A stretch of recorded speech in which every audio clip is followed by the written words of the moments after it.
Il marchait simplement le long du sentier, essayant de faire face à ce qui avait brisé sa vie depuis si longtemps. Mais près du vieux arbre, il vit quelque chose qu'il n'oublierait jamais. Un chien militaire pendait à une corde, à peine capable de respirer.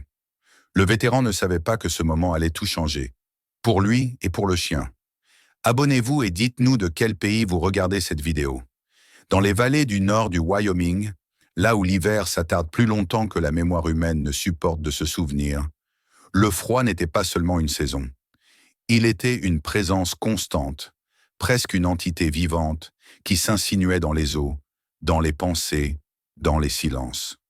La neige ne se contentait pas de recouvrir la terre. Elle étouffait les sons, ralentissait le temps, et donnait à chaque journée l'impression d'être une répétition figée d'une autre, identique, sans promesse de changement. Les montagnes encerclaient la vallée comme des gardiens indifférents, et le vent, humide et mordant, semblait porter avec lui des fragments de vie passée, arrachés à ceux qui n'avaient jamais vraiment quitté ces terres. C'est là que vivait Ethan Hale, 44 ans, un âge qu'il portait non pas comme une simple donnée du calendrier, mais comme un fardeau serré contre sa poitrine, trop proche du cœur pour être ignoré, trop lourd pour être déplacé. Sa vie s'était brisée en deux parties nettes, irréconciliables, avant la guerre et après. L'Afghanistan avait laissé derrière lui bien plus que des souvenirs. Il avait enterré sous son sable brûlant le sommeil d'Ethan, sa légèreté, sa capacité à faire confiance au silence. Depuis son retour, la tranquillité n'était plus un refuge, mais une menace, un espace où les pensées se mettaient à hurler sans bruit. Il vivait seul, dans une vieille maison construite autrefois par son oncle, bien avant que le fracas des armes n'arrache à Ethan la certitude d'avoir un avenir. Les murs étaient épais, usés par le temps, imprégnés d'odeurs de bois ancien et de souvenirs qui n'étaient pas tous les siens. Cette maison n'était pas vraiment un foyer, mais plutôt une cache, un abri où il pouvait disparaître aux yeux du monde, sans avoir à expliquer pourquoi il ne savait plus comment y appartenir. Il avait appris à organiser son existence autour de gestes simples, répétitifs, presque mécaniques, comme on récite une prière sans plus en connaître le sens, seulement pour éviter que le silence ne devienne trop lourd. Ce matin-là, l'air était glacial. Un vent humide se glissait sous son col comme un intrus impoli, cherchant les failles, s'insinuant jusqu'à la peau. Ethan marchait le long du ruisseau d'hiver, sur un sentier qu'il connaissait mieux que n'importe quelle route. Il y avançait avec précaution, chaque pas mesuré, comme si le moindre mouvement brusque pouvait briser un équilibre fragile. La lumière était faible, presque hésitante, comme si le jour lui-même n'avait pas encore décidé de se montrer entièrement. La vallée semblait suspendue dans un entre-deux, ni tout à fait endormie, ni vraiment éveillée. La solitude de cette marche lui était familière. Il ne cherchait rien, sinon une respiration plus large, un moment où son esprit pourrait se taire sans être envahi par les images qu'il fuyait depuis des années. Le sentier longeait le ruisseau gelé, dont l'eau prisonnière de la glace murmurait encore faiblement sous la surface. Ethan connaissait chaque courbe, chaque pierre, chaque arbre penché vers le courant. Il avait parcouru ce chemin tant de fois qu'il aurait pu le suivre les yeux fermés, mais ce matin-là, quelque chose rompit la continuité rassurante de l'habitude. Il aperçut la silhouette avant même de comprendre ce qu'il regardait. Une forme sombre, suspendue à une branche épaisse d'un vieux peuplier, oscillait lentement sous l'effet du vent. Au premier instant, son esprit refusa d'interpréter l'image. Il y eut ce bref décalage, cette fraction de seconde où le cerveau protège l'âme en retardant la compréhension de l'horreur. Ethan s'arrêta net, le souffle coupé, son cœur heurtant sa cage thoracique avec une violence inattendue. En s'approchant, le froid sembla devenir plus tranchant. La forme se précisa et la réalité s'imposa avec une brutalité muette. Ce n'était pas un objet abandonné, ni une illusion créée par la fatigue.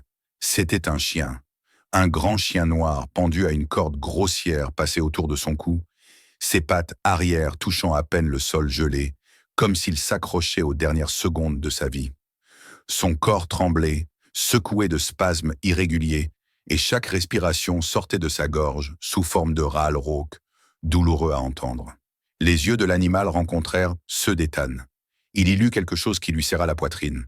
De la peur, bien sûr, mais aussi une douleur ancienne.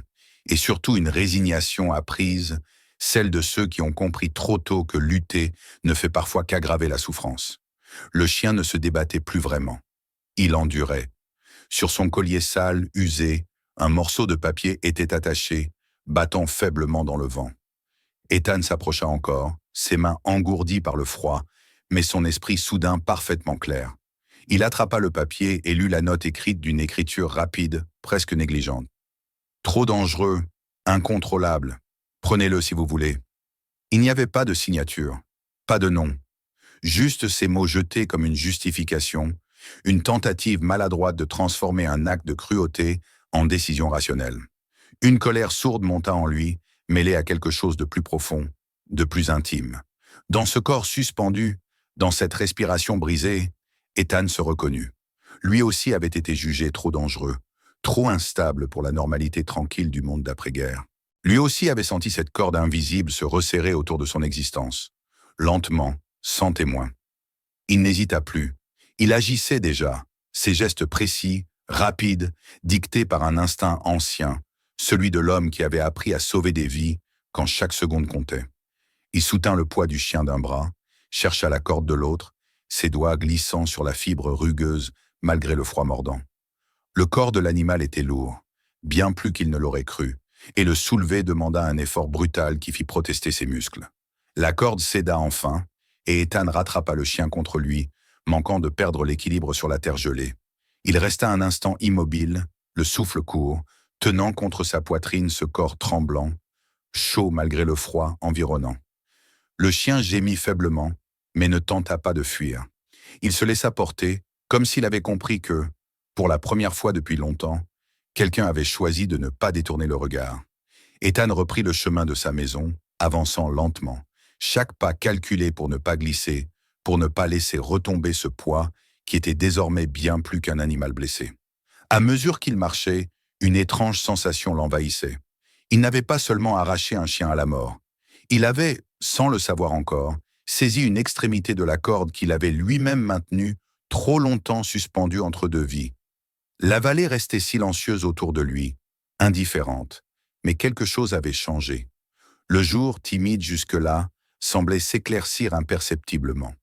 Et tandis qu'il s'éloignait du vieux peuplier, portant le chien vers la chaleur relative de son foyer, Ethan ignorait encore que ce geste, accompli presque sans réfléchir, marquait le début d'un chemin dont aucun des deux ne sortirait inchangé. Lorsqu'Ethan franchit le seuil de sa maison, le froid resta derrière lui, comme une bête contrariée, incapable de pénétrer plus loin. L'intérieur l'accueillit avec une pénombre familière, chargée d'odeurs de bois ancien, de poussière et de souvenirs figés. Il referma la porte avec précaution, comme si le moindre bruit pouvait rompre un équilibre fragile, puis déposa lentement le chien sur une vieille couverture étendue près de la cheminée. Le corps de l'animal s'affaissa aussitôt, épuisé, mais encore animé par ce souffle irrégulier qui prouvait qu'il luttait toujours. Ethan alluma le feu avec des gestes qu'il connaissait par cœur. Le bois craqua bientôt, libérant une chaleur timide qui commença à chasser l'humidité glaciale de la pièce. La lumière orangée des flammes projeta des ombres mouvantes sur les murs, donnant à la maison une impression de vie qu'elle n'avait plus connue depuis longtemps. Il s'agenouilla près du chien et observa attentivement sa respiration, comptant presque inconsciemment chaque inspiration, chaque expiration. Peu à peu, les tremblements diminuèrent. Le souffle resta pénible, mais il gagna en régularité, comme si la chaleur parvenait lentement à repousser la nuit qui avait failli l'emporter. Ethan prit le temps de regarder l'animal comme il ne l'avait pas encore fait. Le chien était grand, massif, malgré l'état de faiblesse dans lequel il se trouvait. Son pelage noir était emmêlé, sale, collé par endroits par le sang séché et la boue. Il y avait dans sa posture une fatigue profonde, celle qui dépasse la simple douleur physique. Sans trop réfléchir, Ethan murmura un nom, presque à voix basse, comme s'il craignait de déranger ce moment fragile. Shadow. Le mot sembla s'imposer de lui-même. Une ombre, oui, mais une ombre qui suivait encore la lumière, qui refusait de disparaître. Il entreprit de soigner les blessures avec une minutie presque cérémonielle. Il nettoya les plaies, une à une, retirant la saleté incrustée, essuyant le sang séché avec de l'eau tiède. Chaque geste était lent, mesuré, empreint d'un respect profond pour ce corps meurtri. Ses mains tremblaient, légèrement. Non pas à cause des souvenirs de la guerre, mais sous le poids de la responsabilité nouvelle qu'il avait acceptée sans condition. Lorsqu'il atteignit le cou, là où la corde avait marqué la chair, il s'arrêta un instant, la gorge serrée. Il appliqua le pansement avec une délicatesse extrême, comme si ce simple contact pouvait réparer bien plus qu'une blessure visible. Le chien ne protesta pas. Il ne montra ni agressivité ni panique. Il se contenta de lever les yeux vers Ethan de temps à autre, un regard lourd, attentif, comme s'il cherchait à comprendre si cette douceur était réelle ou seulement une illusion passagère. À mesure que le soin avançait, une étrange sérénité s'installa dans la pièce. Le feu crépitait doucement, et pour la première fois depuis longtemps, Ethan ne ressentait pas l'urgence de fuir le silence. Il se sentait utile, nécessaire, ancré dans le présent. La nuit tomba sans qu'il s'en rende compte. La fatigue le gagna, mais il refusa de s'éloigner trop longtemps. Il prépara un endroit pour dormir près de la cheminée, laissant la porte de sa chambre entr'ouverte, incapable de s'isoler complètement. Lorsqu'il s'allongea enfin, le sommeil le prit rapidement, comme une chute brutale. Les images revinrent presque aussitôt. Le fracas des explosions, les cris étouffés, les murs qui s'effondrent dans la poussière. Le visage d'un ami, immobile, couvert de sable. Ethan se redressa brusquement, le cœur battant à tout rompre, la respiration saccadée.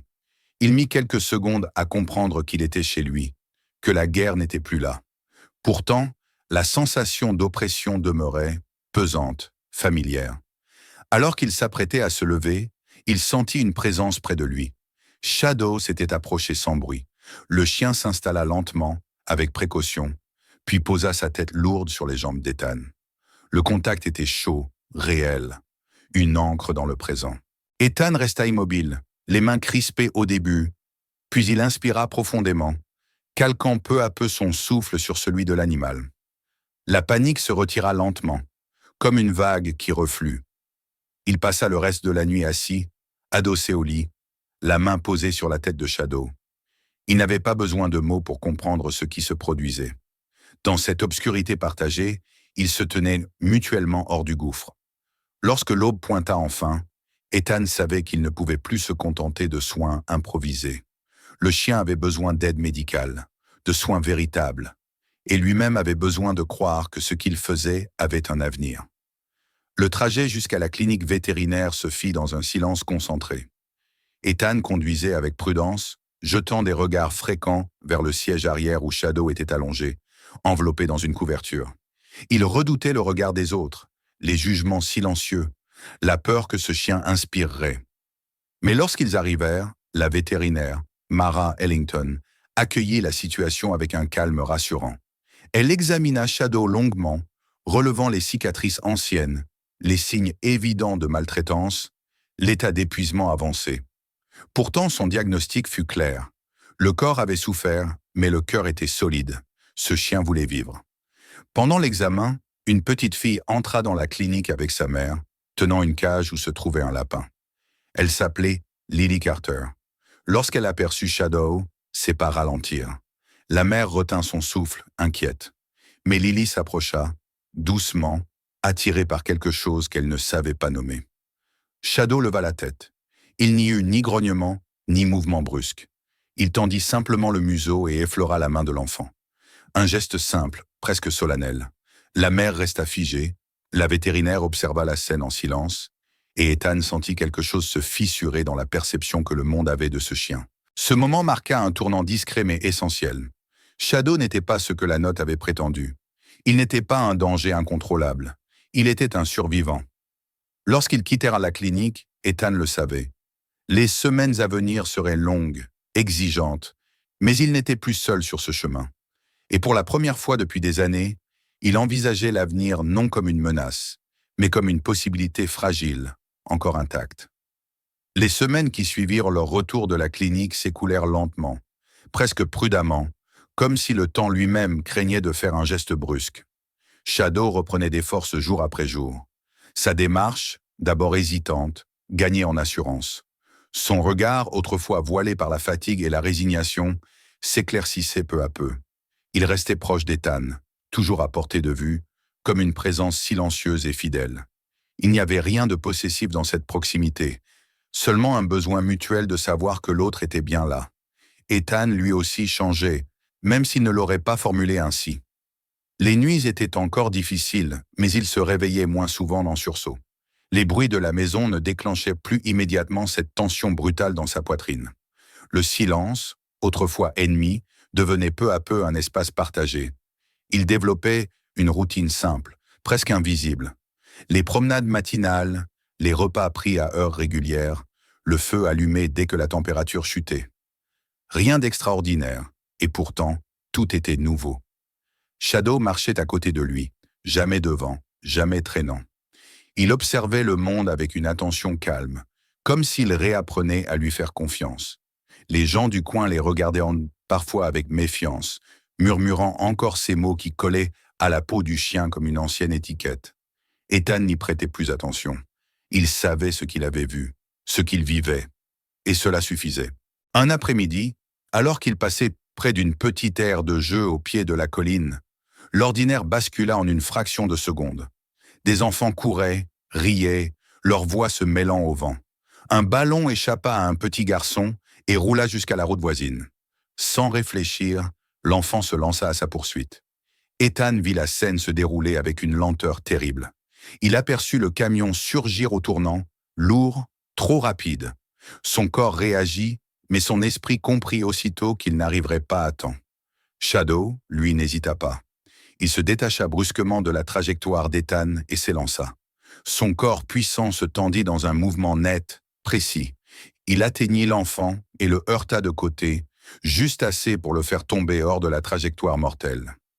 Le camion passa dans un grondement sourd, à quelques centimètres à peine. Le silence qui suivit fut brutal, presque irréel. La mère du garçon se précipita, le visage blême, puis éclata en sanglots en serrant son fils contre elle. Lorsqu'elle leva les yeux vers Shadow, il n'y avait plus de peur dans son regard, seulement une gratitude immense, presque douloureuse. Les autres adultes se rapprochèrent, certains encore sous le choc, d'autres déjà conscients d'avoir été témoins de quelque chose de rare. Ethan sentit une chaleur étrange envahir sa poitrine. Ce chien qu'on avait voulu détruire venait de sauver une vie sans hésiter, sans calcul. Ce jour-là, quelque chose changea définitivement dans la façon dont les gens regardaient Shadow. Les murmures se turent.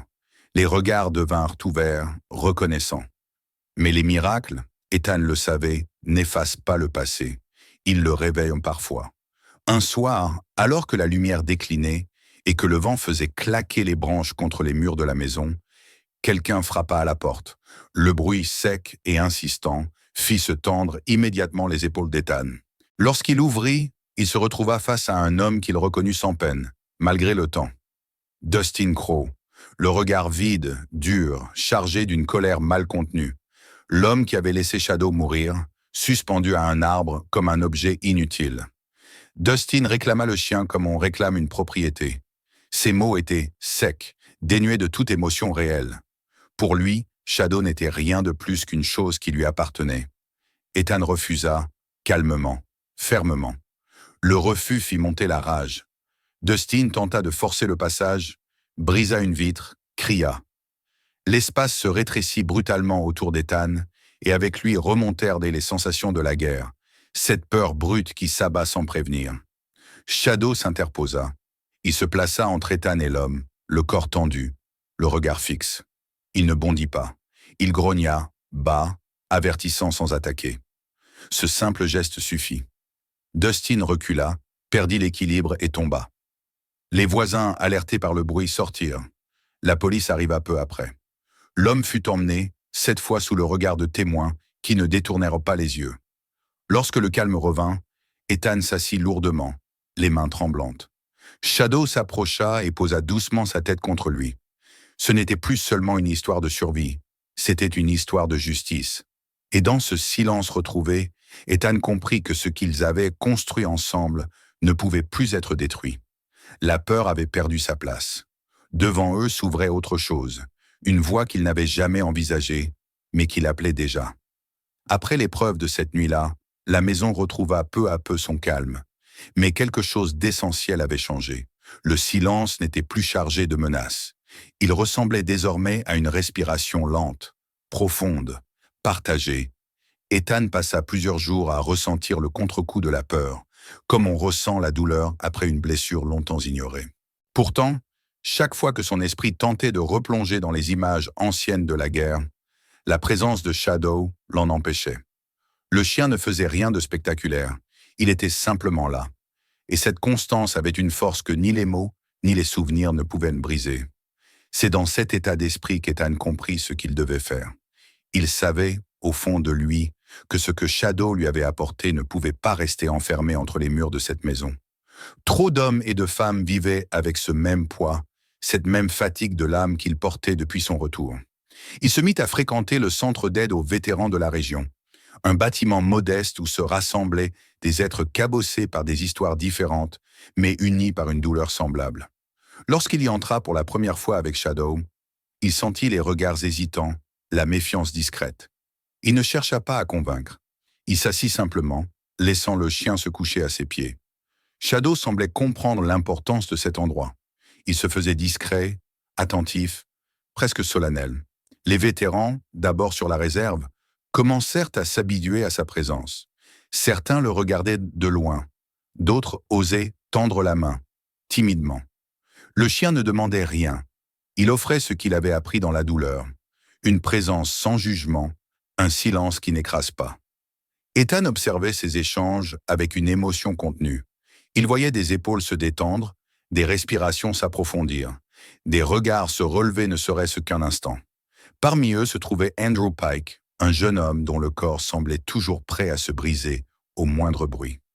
Andrew parlait peu. Ses mains tremblaient de souvent et ses yeux évitaient ceux des autres. Lorsqu'il s'assit pour la première fois près de Shadow, personne ne lui dit quoi faire.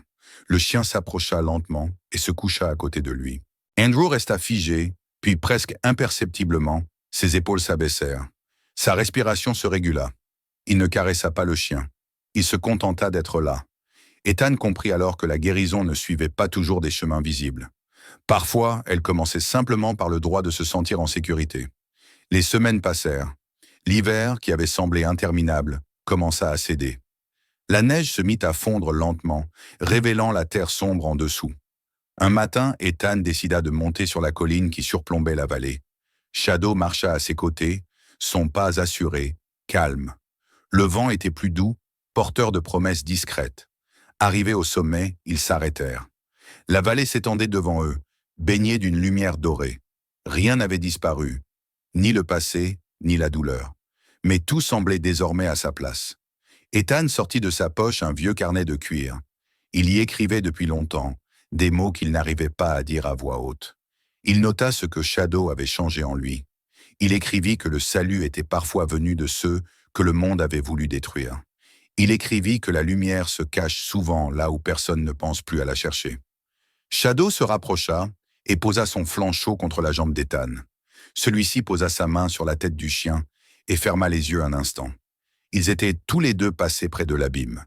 Tous les deux avaient été brisés, laissés pour compte.